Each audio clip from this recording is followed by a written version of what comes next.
Lumalaban si Toro iyan sa malakas na dragon gamit ang espada niya, gamit ang lahat ng lakas niya. Determinado siyang talunin ang halimaw. Si Toro ay miyembro ng S-rank party na White Fang, na pinamumunuan ng bayani na si Sei. Pinipigilan ni Toro ang pag-atake sa kasama niyang si Lisa at tinanong kung okay lang siya, buti na lang ligtas siya. Pagod na ang buong team sa tagal ng laban, pero pinilit ni Hero S na huwag sumuko dahil malapit na sila manalo, konti na lang at panalo na sila. Lahat sila ay magkakaibigan since bata pa, at palagi silang nagtutulungan. Dapat ay destined silang gumawa ng malalaking bagay together, yun ang plano. Pagkatapos nilang manalo, nagtipon sila para magpahinga, mag-refresh, at mag-usap. Pero ang usapan parang sobrang nakakagulat para kay Toro. Biglang sinabi ni S kay Toro na tanggal na siya sa grupo. Sa narinig, napahinto si Toro sa pagkakaupo. Di niya maintindihan yung sinabi ni S. Nang makita ni Sora ang reaksyon ni Toro, sinabi niya na dapat matagal nang natanggap ni Toro ang ganitong batas. Doon na-realize ni Toro na parang nagiging pabigat na siya sa grupo lately, pero kahit ganon, sobrang biglaan pa rin ito para sa kanya. Iniisip niya kung nagjo-joke lang ba sila. Kitang-kita sa mukha niya ang sakit. Si Senador, na parang problemado rin, sabi niya na dapat maintindihan ni Toro kasi sobrang malulungkot siya kung someday mawawala si Toro. At parang di pa sapat yon, narinig ni Toro si Lisa, ang fiancé niya, na sumasang-ayon kay S. Sabi ni Lisa na pwedeng mamatay si Toro anumang oras sa laban dahil may malaking agwat sa level niya at sa level ng iba. Nagulat si Toro at tiningnan si Lisa, at napansin niya ang singsing sa daliri nito. Pagtingin niya ng mabuti, na-realize ni Toro at tinanong si Lisa, hindi ito yung singsing na ibinigay ko sa'yo.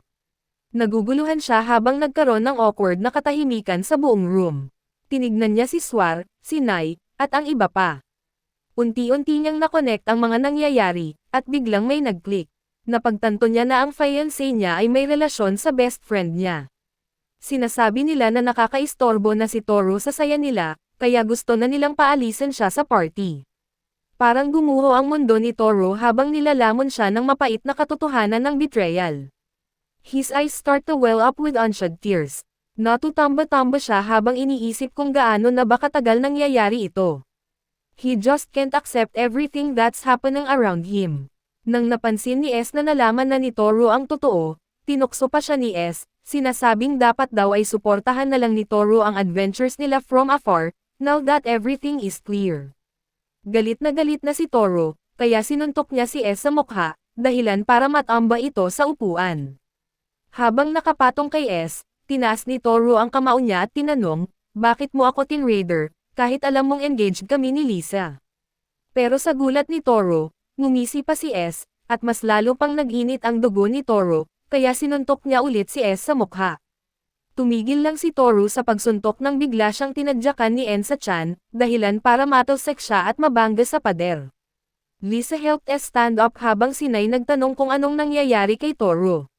Si Sora naman, with disgust, tinawag siyang scum, dahil daw sa ginawang gulo ni Toro.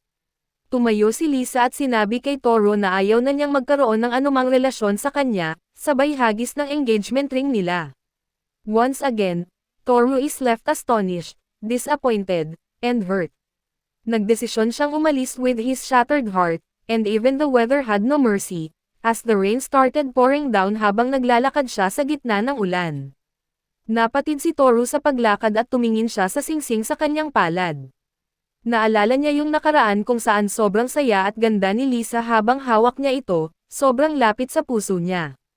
Pero ngayon, itinapon na lang ito ni Lisa kay Toro, na parang wala na silang halaga, pati ang singsing. Tinapon ni Toro ang singsing palayo, bago siya bumagsak sa kanyang mga tuhod, sinisisi ang kanyang kapalaran. Nagtatanong siya sa sarili, may halaga ba ako kay Lisa? Ano ba ang iniisip niya bago siya makipagrelasyon kay S at pagtaksilan ako ng ganito? Lahat ng galit at sakit ng betrayal bumagsak sa kanya ng sabay-sabay. Paulit-ulit niyang sinusuntok ang lupa kahit na nasasaktan na siya sa bawat suntok. Pagkalipas ng ilang sandali, humiga siya sa lupa at tumingin sa langit. Ang mga kamay niya'y puno ng sariwang sugat mula sa walang tigil na suntok. Iniisip niya ang kanyang hinaharap, Alam niyang hindi impressive ang stats niya at karamihan sa kanyang skills ay hindi gaanong kapaki-pakinabang. Sa pinakamaganda, may damage reduction, physical enhancement, at skill enhancement siya, pero ang mga skills na mysterious ability at saving system parang walang silbi.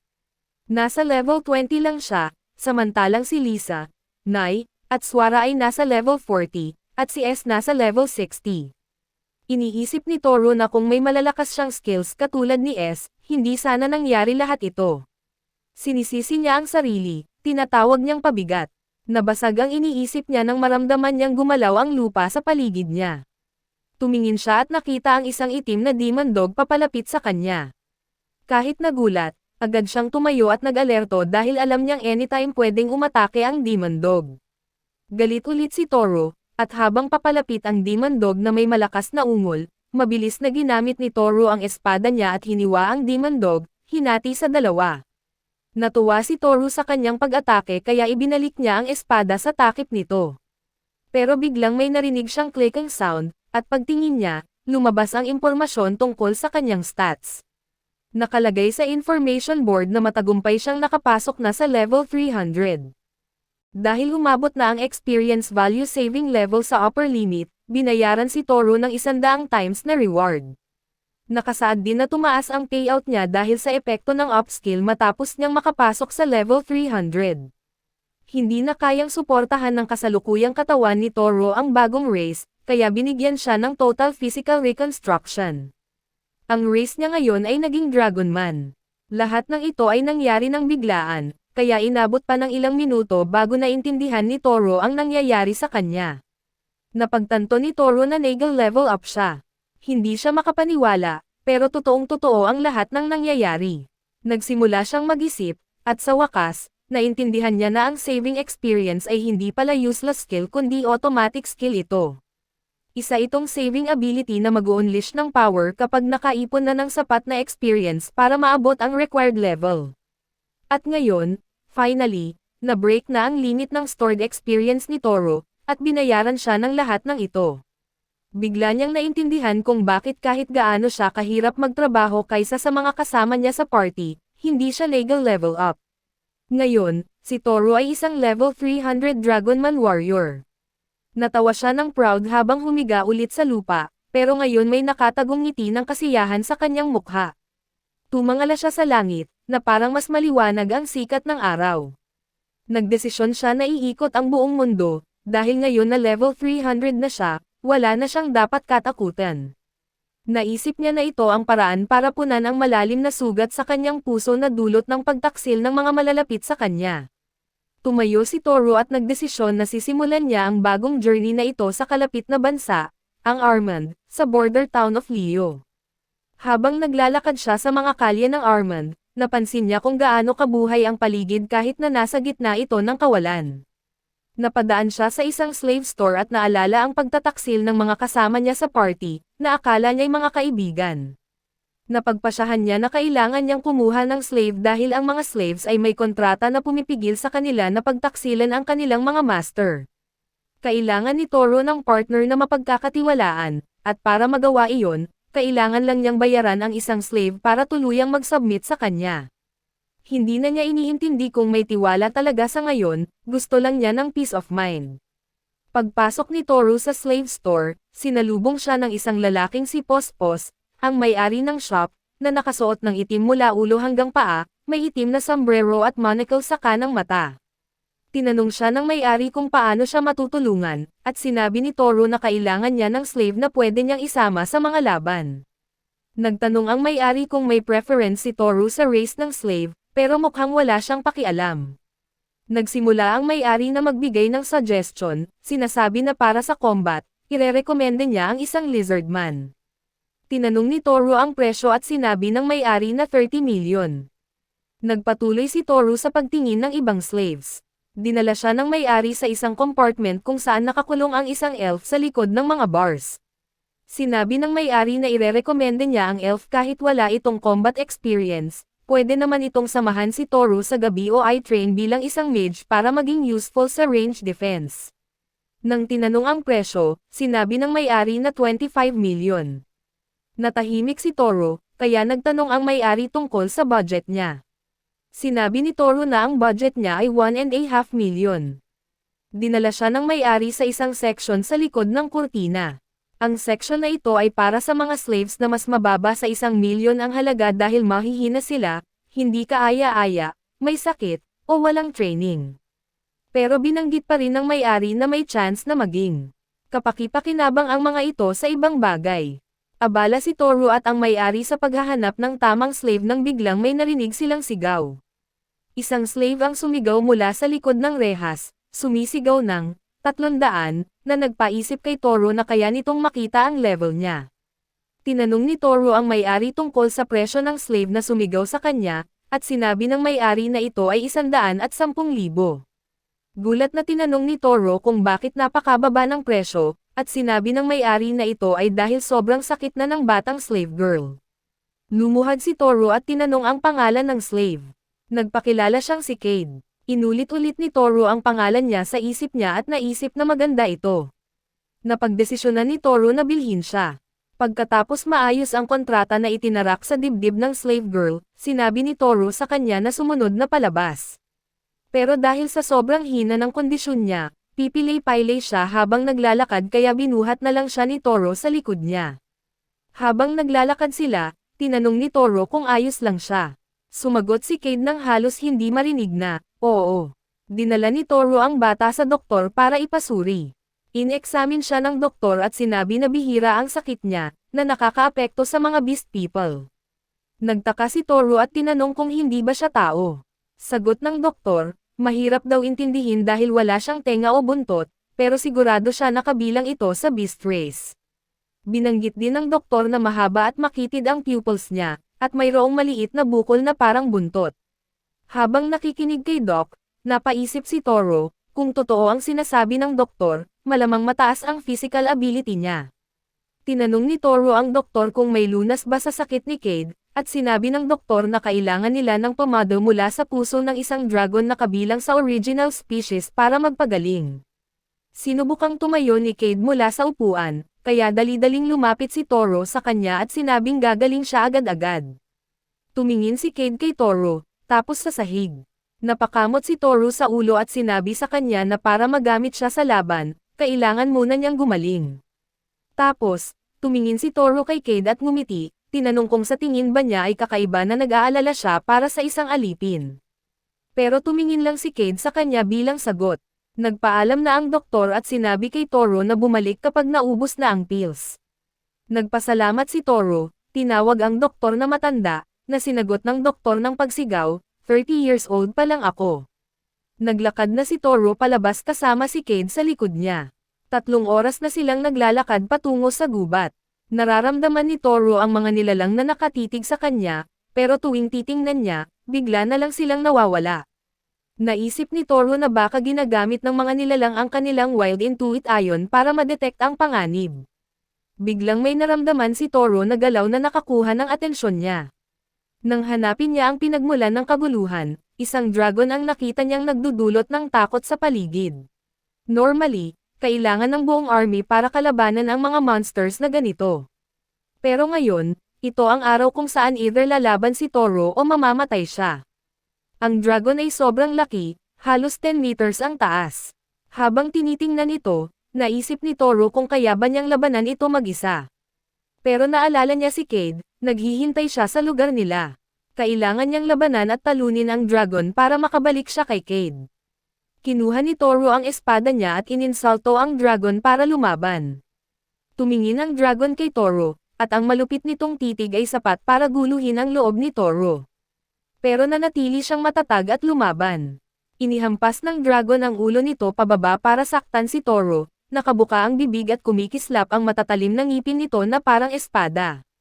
Sa mga sandaling iyon, ang naiisip lang ni Toru ay ang pagtataksil ng kanyang mga kaibigan.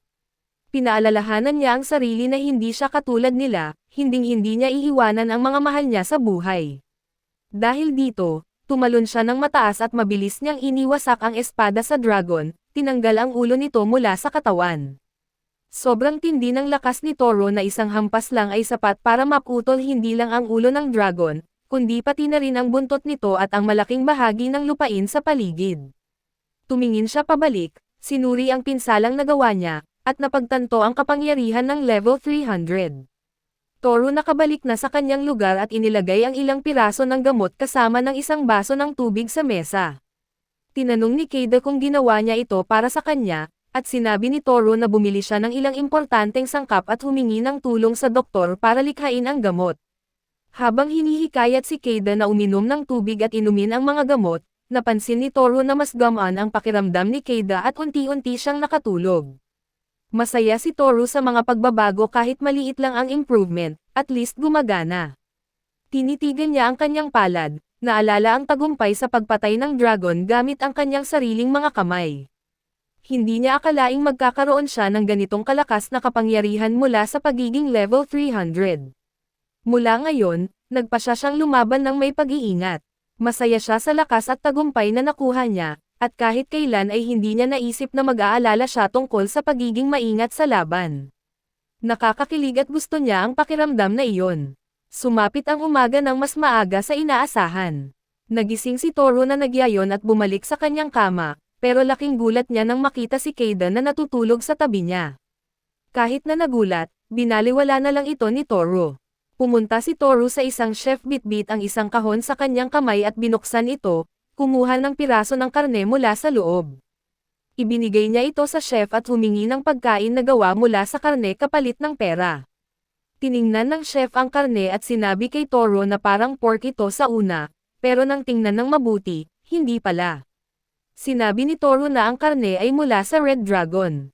Nang marinig ito ng chef, halos lumuwa ang kanyang mga mata sa gulat at tuwa. Makalipas ang ilang minuto, inihain ng chef kay Toru ang dragon meat steak at hamburger. Nang makatikim si Toru ng dragon steak, napanganga siya sa sarap, hindi siya makapaniwala. Napaka-delicious nito na alam niyang hindi na niya titingnan ang mga dragon sa parehong paraan. Pumasok si Toru sa kwarto na may dalang tray.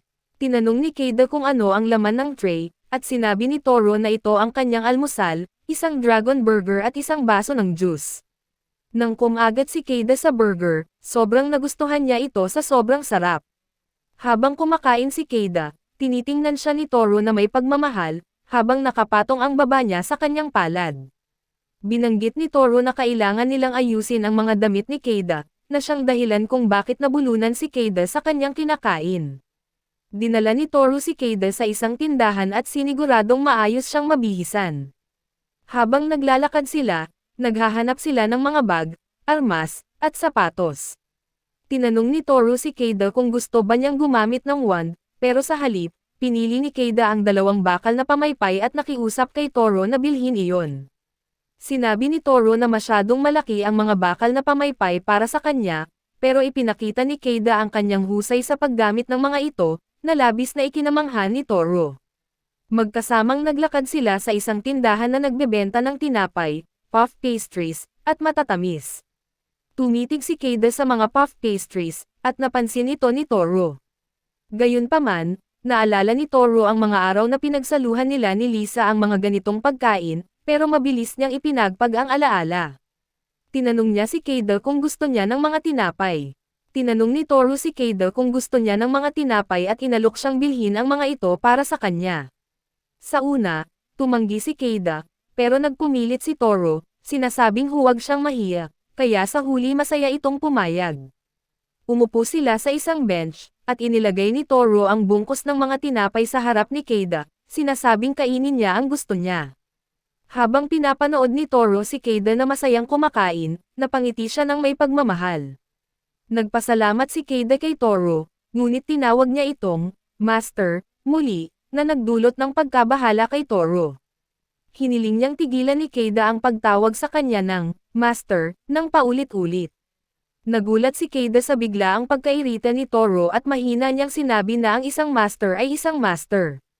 Nang marinig iyon, lamambat ang tingin ni Toru at ibinaling niya ang kanyang paningin. Biglang nagsimulang umiyak si Keida dahil sa takot, sinasabing ang mga amo ay hindi gusto ang mga nakakainis na alipin at natatakot siya na baka iwan siya ni Toru. Agad na tumingin si Toru kay Keida, nilagay ang kanyang mga kamay sa ulo ng babae, hinaplos ito ng malumanay, at tiniyak sa kanya na hindi niya ito iiwan kailanman dahil nais niya itong manatili sa kanya hanggang sa katapusan ng buhay niya. Sabay ng isang mapang asar ng ngiti, sinabi niyang baka hindi siya ang pinakamagaling na amo, pero kailangan pa rin niya si Keida. Hinawakan ni Keida ang kanyang mga kamay at sinabing umaasa siya sa kanya, sabay puri sa kanya. Keida, habang umiiyak, sinabi na si Toru ang best master, at nakiusap na sana'y hindi siya iwan at hayaan siyang manatili sa tabi niya magpakailanman. Natarante si Toru, nahihiyang marinig ang mga papuri, at agad namang humingi ng tawad si Keida. Para mabago ang usapan, iminungkahi ni Toru na gupitin ni Keida ang kanyang bangs. Sabi naman ni Keida na kaya niyang gawin ito basta't bigyan siya ng gunting. Bigla na lang may narinig ulit si Toru na mga clicking sound. Mukhang naka-unlock na naman siya ng mga bagong level at nadagdagan pa ang lakas niya. Nakaramdam siya ng kakaibang kilati sa kanyang mga ugat, kagaya noong una siyang nag-unlock ng bagong powers. Napagtanto niya na bumigay na naman ang kanyang skills, nagdulot ng karagdagang experience at power sa kanya. Maraming information tabs ang biglang lumitaw sa harapan niya, binabalita na umangat ulit ang kanyang mga skills. Keida, habang nakangiti, biglang bumagsak mula sa bench dahil sa takot nang maramdaman niyang may kakaiba kay Toru. Agad namang binalik ni Toru ang kanyang sarili sa realidad at tumayo para tulungan si Keida bumangon. Tinulungan niya ito at tinanong kung ayos lang siya, habang ipinapalam na nakakuha siya ng panibagong mga skills at lakas, kaya't wala dapat ikabahala. Nang marinig ito ni Keida, tuwang-tuwa siya at tinawag si Toru na isang Great Master. Ngumiti si Toru at tinanong si Keida kung talagang seryoso siya sa sinabi niya, at masaya naman itong tumango. Habang ini-inspect ni Toru ang kanyang stats, napansin niyang ang level ng kanyang skills ay lumampas na sa limit. Ngunit napansin din niyang may dalawa pang natitirang saving skills at nagtataka siya kung ano ang mangyayari kapag tuluyan na itong na-release. Napansin ni Keida ang pag-aalala ni Toru at tinanong kung ayos lang siya. Sumagot naman si Toru na medyo nagulat lang siya, pero okay lang siya. Habang pinagmamasdan ni Toru si Keida, napansin niyang medyo nahihiya itong gumalaw sa kanyang upuan. Tinanong niya kung may kailangan ba ito, pero si Keida ay nagkamot lang ng ulo at sinabing wala talaga. Ngunit patuloy na pinipilit ni Toru na magsabi si Keida kung may gusto ba ito. Sa wakas, sinabi ni Keida na gusto niyang magkaroon ng sabon, na nag-iwan kay Toru ng kalituhan ngunit kalaunan ay naintindihan niya. Pagbalik nila sa kanilang lugar, dinala ni Toru si Keida sa shower room. Habang hinuhubad ni Toru ang kanyang damit, agad namang nagulat si Keida, tumingin sa baba, at tinanong si Toru kung sigurado ba ito sa ginagawa. Sumagot naman si Toru na ayos lang siya at walang dapat ipag-alala. Toru, habang sinisigurado kay Keida na wala siyang ibang intensyon, ay nagsabi pa na hindi siya interesado sa katawan ng babae, na nagdulot ng bahagyang pamumula sa pisngi ni Keida. Pumasok si Keida sa shower room na nakabalot sa towel, at nakita si Toru na may towel din sa baywang. Tinanong siya ni Toru na umupo sa baligtad na wooden drum at sinabi na huhugasan niya muna ang buhok ni Keida. Ngunit tumanggi si Keida, nahihiya, at sinabing hindi dapat ginagawa ng master ang mga ganitong bagay. Subalit, matatag si Toru sa kanyang desisyon at iniutos kay Keida na sumunod sa kanyang sinabi. Dahil dito, si Keida ay lumapit at naupo ng masunurin. Tumikim si Toru, senyales kay Keida na tanggalin na ang towel na nakabalot sa kanyang katawan. Habang nakatingin si Toru sa likod ni Keida, hindi maiwasan ng kanyang mga mata na mapansin ang protuberance sa kanyang likuran, pero, nagnil siya at nagsimulang maghugel ng kanyang buhok habang patuloy na minamasahe ang foam sa kanyang buhok. Tinatanong si Toru kung anong lahi siya, at sinagot ni Keida na siya ay galing sa lahi ng mga fox. Pagkarinig nito, naisip ni Toru na kahit hindi pa siya nakakita ng fox, narinig niya naman ang kanilang pag-iral. Naalala din niya ang mga chismis tungkol sa fox type na may gintong buntot. Habang abala sa kanyang mga iniisip, hindi sinasadyang itinuro niya ang kanyang kamay patungo sa dibdib ni Keida, na nagdulot sa kanya upang magangat sa kanyang upuan, na nagpasindek kay Toru. Nang makilala ang kanyang ginawa, agad niyang binalik ang kanyang mga kamay at humarap habang humihingi ng tawad kay Keida, pero tumingin siya sa likod kay Toru ng tahimik at bamulong na Hindi siya nagmamalasakit kung iyon ang gusto ng kanyang master. Tumingin si Toru sa kanya, nagulat sa kanyang mga salita, pero nang makita ang kanyang mga inosenteng mata, huminahon ang kanyang mga at tinukso ang noo ni Keida, na nagdulot sa kanya ng pag-ungol. Mula sa kanya, nagsimula siyang lumabas ng shower room. Pero nang malapit na siya sa mga kurtina, inalag niya ang kanyang ulo para tumingin pabalik kay Keida at nagkomento na may ngiti, na pag-iisipan niya ang mga ganitong gawain kapag siya ay matanda na. Natapos ni Keida ang natitirang bahagi ng shower at nagbihis. Pagkatapos, gumamit siya ng gunting para ayusin ang kanyang bangs. At nagreklamo tungkol sa kakulangan ng kontrol sa mga blades habang abala siyang nagtutok ng kanyang bangs at bumubulong ng mga bagay. Si Toru ay nakatitig sa kanya ng may pagmamahal at humahanga sa kanyang kagandahan. Itinuro niya ang mga pointed na bahagi sa kanyang ulo. At sinabi sa kanya na yon ang mga hindi pa napuputol, pero sa kanyang gulat, sumigaw si Keida na yon ang kanyang mga tainga. Tumingin si Toru sa kanya na nalilito at tinanong siya tungkol sa mga fox ears kahit na mayroon siyang human ears. Sinagot ni Keida ang kanyang pagkalito, sinasabi na may teorya na nagsasabing ang Diyos na lumikha ng beast race ay talagang mahilig sa mga taingang iyon. Pero gusto pa ring panatilihin ng Diyos na buo ang mga human ears. And that's it for today's video. If you enjoyed the content, please don't forget to like and subscribe, hit the notification bell para lagi kang updated sa mga bagong videos na ilalabas namin. Thank you for watching, and see you in the next one.